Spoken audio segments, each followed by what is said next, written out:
Welcome to the Psychology World podcast with me, Connor Whiteley, psychology student and international best-selling psychology author of over 30 psychology books, bringing you the latest psychology news, fascinating psychology topics and more each week. If you want to learn more, then please check out connorwhiteley.net/books. And don't forget to like and subscribe to the YouTube video or follow on your favourite podcast app. And here's the show. Hi everyone, and welcome to episode 251 of the Psychology World podcast with me, Connor Whiteley. And today's episode is on how can your relationship flourish according to research. And it is Friday, the 2nd of February 2024 as I record this.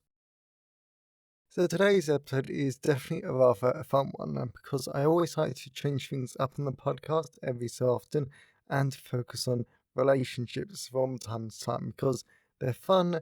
Social psychology does actually have some quite good research, and I think compared to other areas of psychology, even in mental health, I think we can apply this to our everyday life a bit more from time to time. So that's always really nice, and come on, it's fun because we get to talk about relationships, love, and all that sort of stuff, really. And today's podcast episode does actually focus and actually give us quite a few lessons that we can all apply to our lives, which is always useful. So you've got that to look forward to in the content part of today's episode. So moving on to the psychology news section, we're reading from the British Psychological Society Research Digest, and the first one is very apt for February. Failed your New Year's resolutions already? Maybe blame your genes.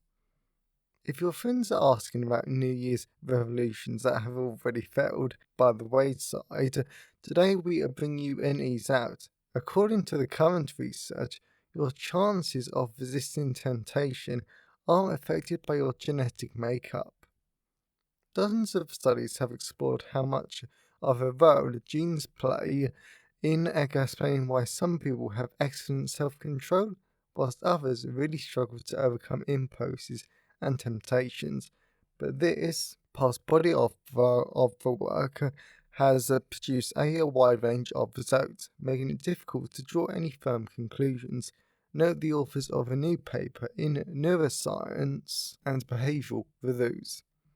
Now, Williams at the Free University of Amsterdam and colleagues report the results of a major meta-analysis of 31 papers in this field, all on groups of identical twins, fraternal twins, or both.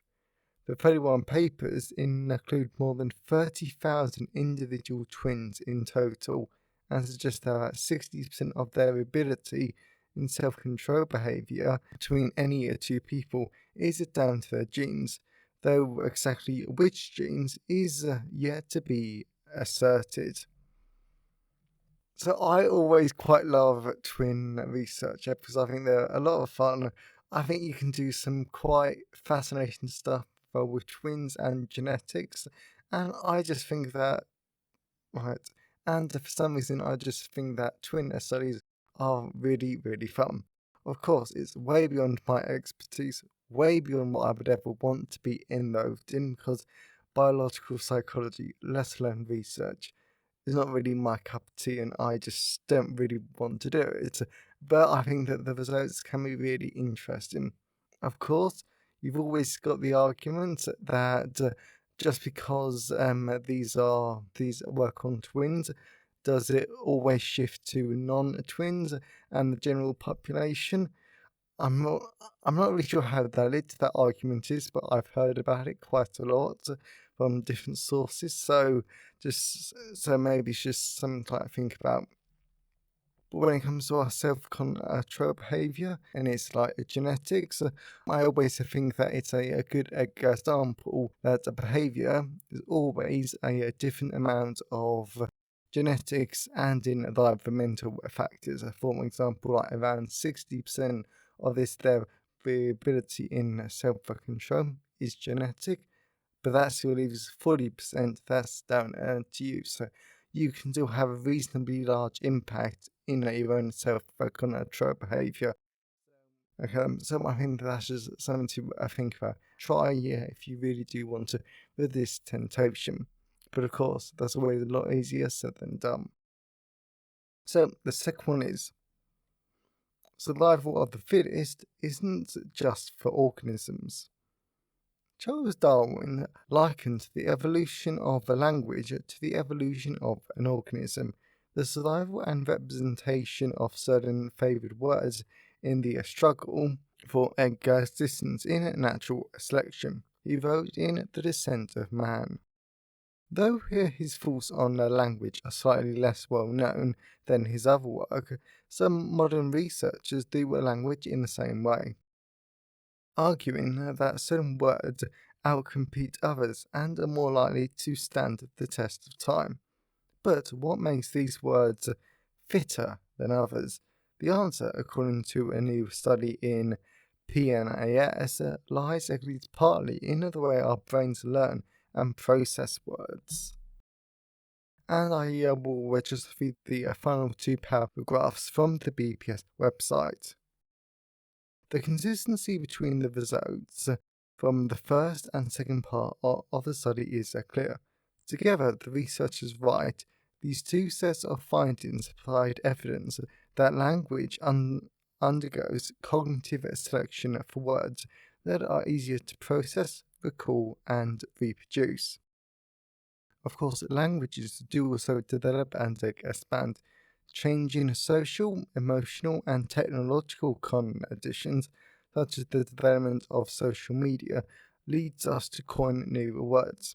So too does the drive to find new ways to express age-old ideas and feelings, which can manifest as a new in-group slang. Open quote. These new words may replenish the vocabulary that cognitive selection codes in times of increasing competition. Close quote. The researchers write. But whether or not they survive in the long run may depend at least partly on those same fundamental cognitive factors. Our environment may change, but as the researchers write, close quote, the mind remains relatively stable, close quote. So I think this is definitely quite an interesting idea, because if you do look at language and if you look at some of the really weird, and I mean there are some weird words that we used to say, because on my fictional Facebook page, for quite a lot of last year, I was doing what I call Weird Word Wednesday, which I might actually start again, because I did quite enjoy it, and it was so easy to schedule that. And we are aware that language does change over generations, or to be honest, even over years. And different generations do create and cut out new language. So, for example, me and my great aunt, we were talking the other night, and she used the word courting, and I just couldn't believe that she used the word courting. I was like, who says that anymore?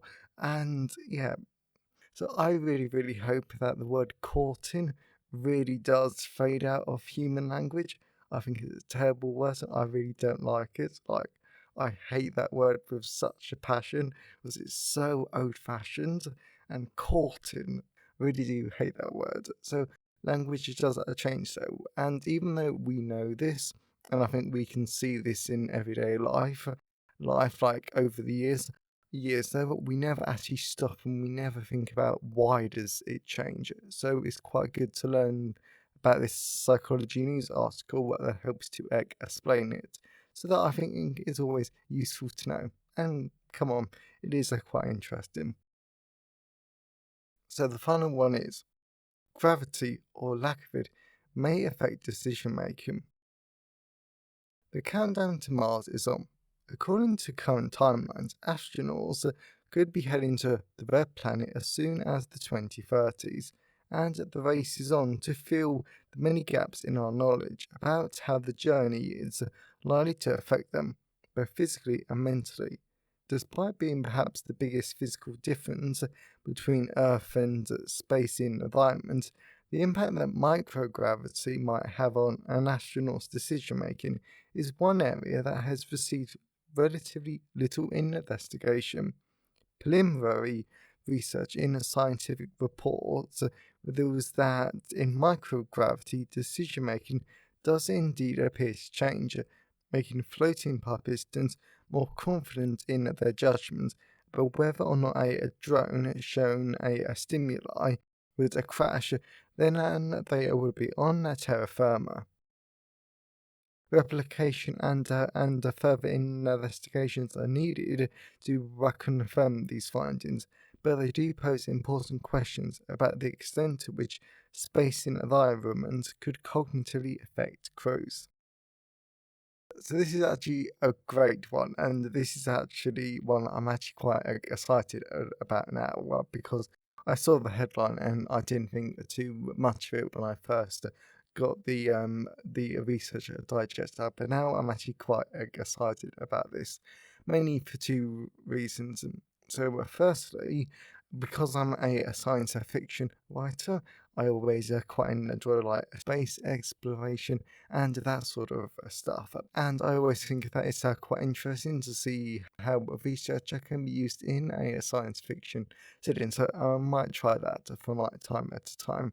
But also another reason why this is interesting is because in my final year of my undergrad, I did a brilliant module, I say sarcastically, called Cognition in Action. Now, I am not a cognitive psychology person, so this module was always going to be a bit hard, but there was an entire lecture on gravity and the stimulus system. Basically, it's a how does gravity impact our cognitive processes, and it's quite an interesting one, and it's definitely important, especially as the space race basically restarts and it continues. So we've definitely got to focus on this. We've got to focus on how does our cognitive stuff change?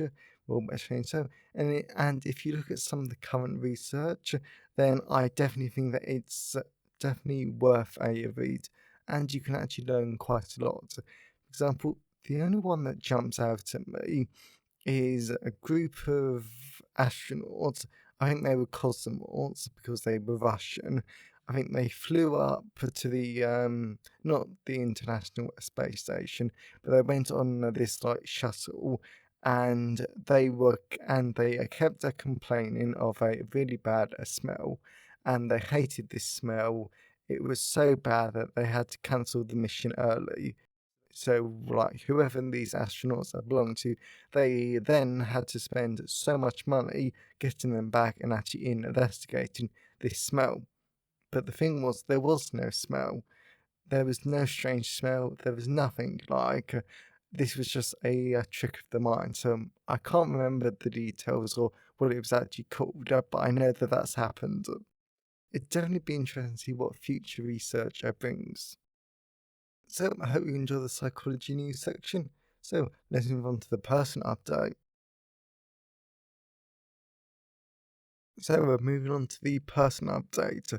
So this week has been really good and very productive and just insanely busy, like to be honest, for different bits and pieces. But when it comes to like psychology related stuff, statistics really well. And I think I've said this on the podcast before, but well, I'm definitely finding that like this term statistics is actually like a lot more interesting because this week we were talking about item response theory, and that was actually quite interesting because this week I've also been working on my researcher survey and actually like getting like that done. So I had to come up with a bunch of statements, items, and that sort of like stuff. So it was really useful to actually learn about item response theory and the different factors that I needed to like consider. So very useful time in and time there, and I'm actually really grateful like for that lecture.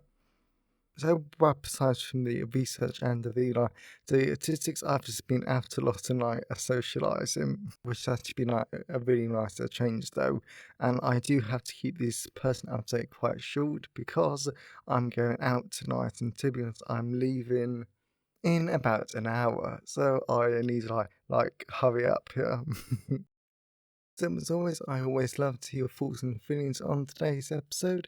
So you can always email me at connorwhiteley@connorwhiteley.net. You can always leave a comment on the show notes at connorwhiteley.net/podcast. And you can always tweet on Twitter at sci-fi Whiteley. I always love to hear from all of you because it really helps make the podcast feel more like a conversation. And today's episode has been sponsored by Psychology of Relationships, the social psychology of friendships, romantic relationships, and more. So the reason why this is a great sponsor for today's episode is because this book clearly and easily lays out the biological, psychological, and the social reasons for why relationships form, be them romantic relationships or friendships, and then it also talks about, which is always a popular psychology chapter, and then it also talks about my absolute favourite topic, which includes one of my favourite psychology models, models by Duck and someone, which is about why relationships change and end.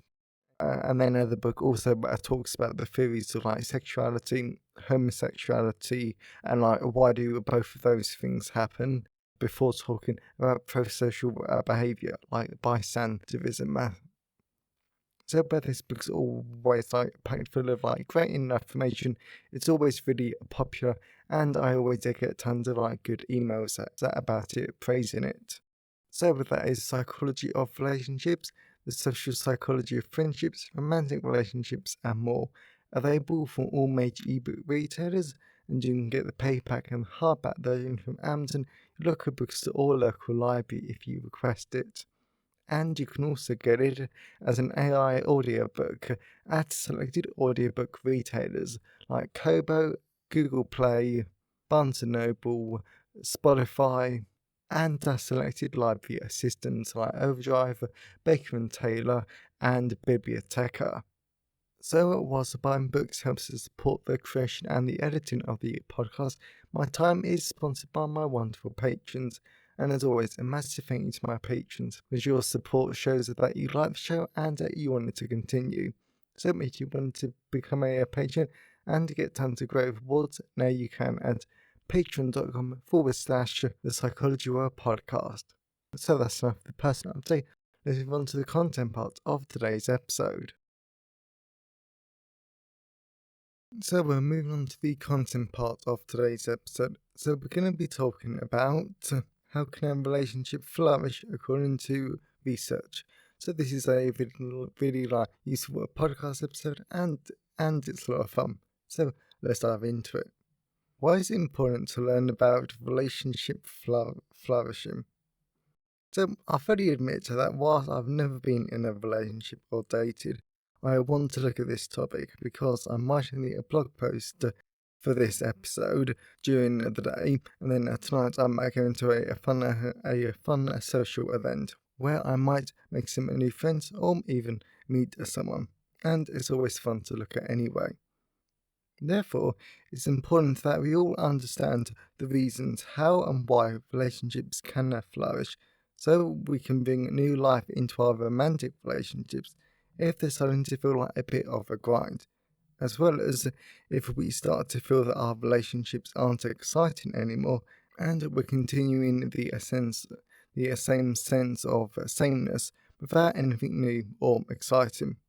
In addition, learning about relationships gives us a chance for self-growth and connecting with our partner at a deeper level. Halfords and all 2023, addressing the problems of relationship flourishing. The study we'll be focusing on in this podcast episode is Halfords and all 2023, because the researchers pointed out that over time there have been larger changes in what's considered a good, happy, long-term relationship. Due to, in the past, couples have been happy to simply be loved by the other and meeting each other's psychological needs. Whereas in these modern times, with social media and globalization happening, couples are beginning to realize that self-actualization is important too in relationships because they've been exposed to these messages. Here's a quote from the study that highlights this point even more. Open quote. Increasing aspirations for relationship quality are evident in changing reasons for divorce. Close quote. And that comes from page 156. And what makes this quote interesting is that it is the feeling of growing apart that is the main cause for divorce in a sort of severe marital problems. Personally, I think that this is rather interesting because it is both for what you would and wouldn't expect to being the main cause for divorce. Since whenever I think about relationship breakdown, I always think about severe problems in a relationship, but I don't often think about growing apart as a reason. Therefore, this does remind us how important it is to make sure that we don't grow apart from our partners. As a result, the researchers are wanting to tackle these feelings of growing apart in couples by allowing a couple to flourish by targeting feelings of personal happiness and growth and enhancement. This would allow the couple to experience growth, resilience, as well as intimacy.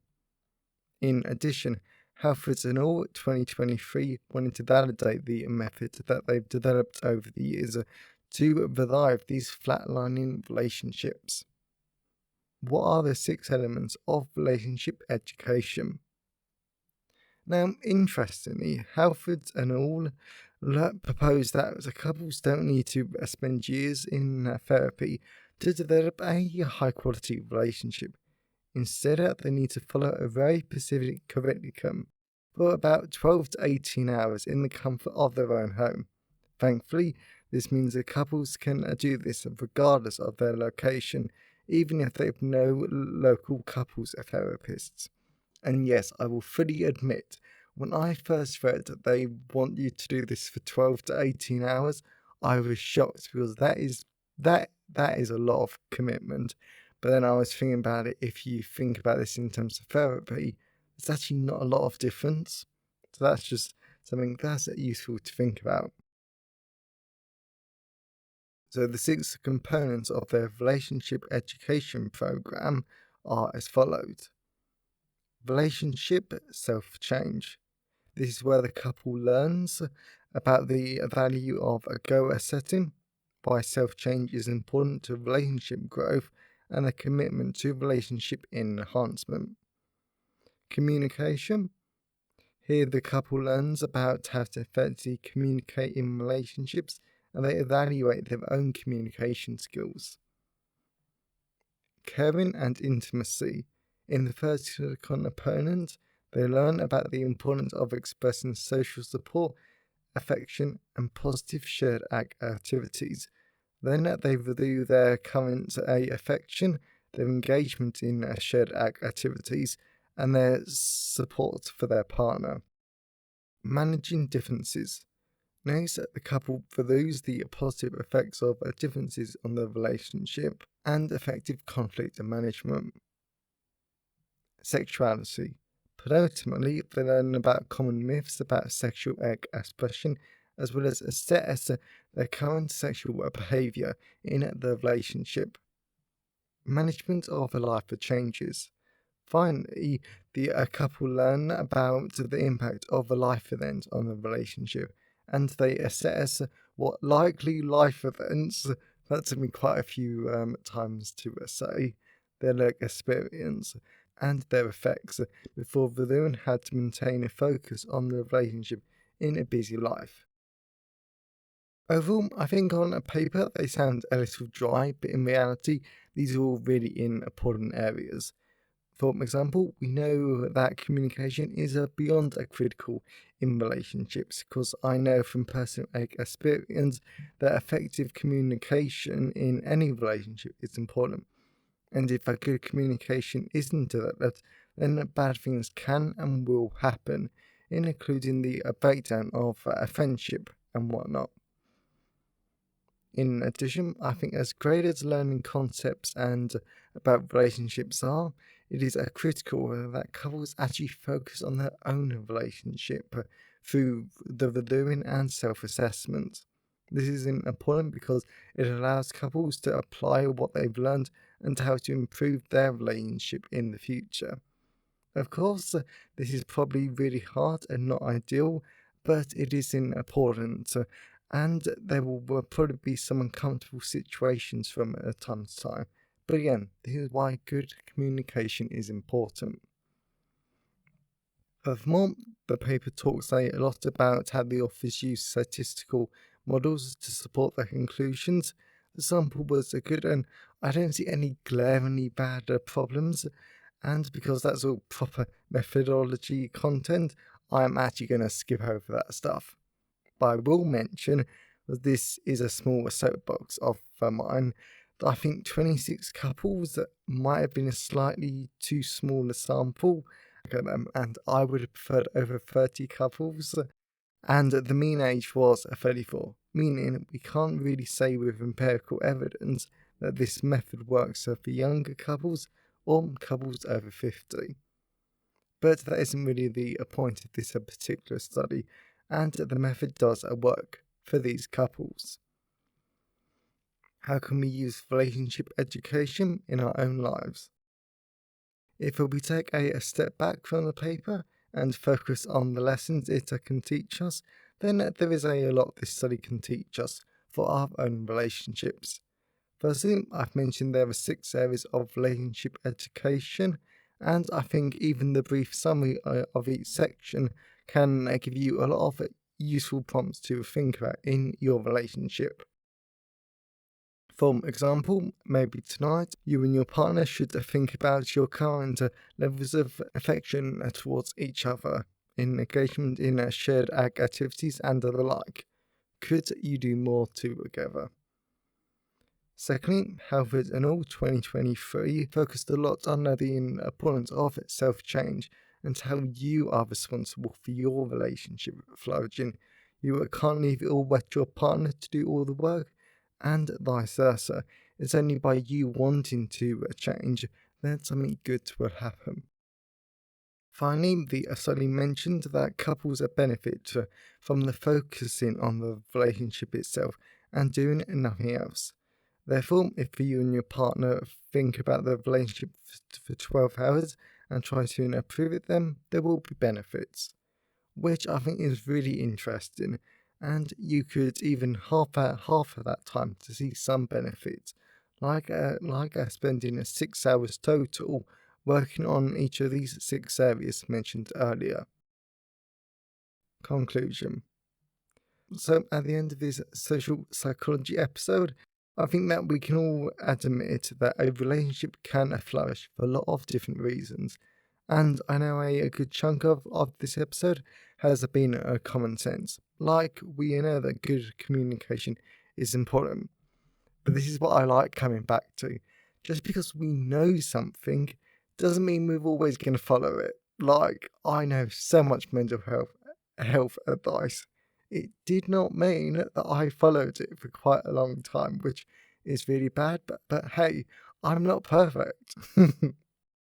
Therefore, whenever you get into a relationship and after a while you get concerned that it is filled up with a sense of sameness and dullness, then use these 6 areas to kickstart your relationship again and to make it exciting. Or better yet, actively think about these 6 areas before your relationship even gets to that stage. Personally, I always find relationship content fun to think about, because even though I have no experience whatsoever to draw on, it gives me a knowledge that I can use in the future. And I always like how this area of social psychology we can apply to our own lives to improve our relationships so that we can be happy, healthy, and experience more joy in the future. So I really hope that you enjoyed today's episode and you got something out of it.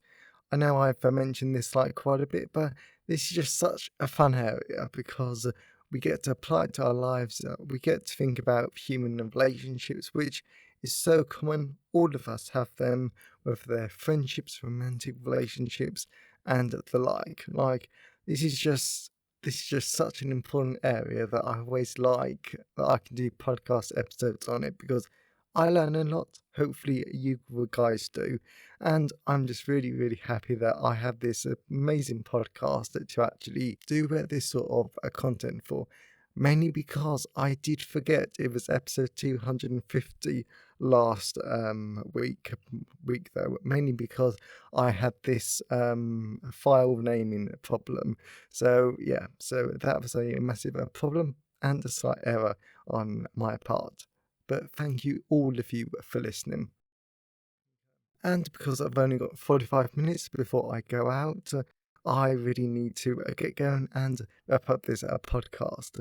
Also, because I can't actually do the podcast tomorrow like I normally do, because I'm out at a theatre, and we do this as sort of a extended, like a personal update. But I want to mention it because it's a theatre in London, and the show is they do this court case, and then you have to vote, right, if the defendant is a guilty or not a guilty. So that's actually going to be a lot of fun, and I'm excited. And as always, if you know someone who would enjoy today's episode, then please share it with them. I'm always really grateful when you wonderful people help spread the word about the podcast. And if you want to learn more, definitely check out Psychology of Relationships, the social psychology of friendships, romantic relationships, and more. Available from all major ebook retailers. You can get the paperback and the hardback in the paperback stores, and you can also get the AI audiobook from selected audiobook retailers. And you can also become a patron at patreon.com/the Psychology of Podcast. So have a great day, everyone, and I'll see you next time. Thanks for listening today. I hope you found it helpful. Please remember to like the video and subscribe to the YouTube channel and follow the podcast on your favourite podcast app. And if you wanted to learn more, then please check out the backlist of the podcast episodes or my books at conwhiteley.net. So have a great day, and I'll see you next time.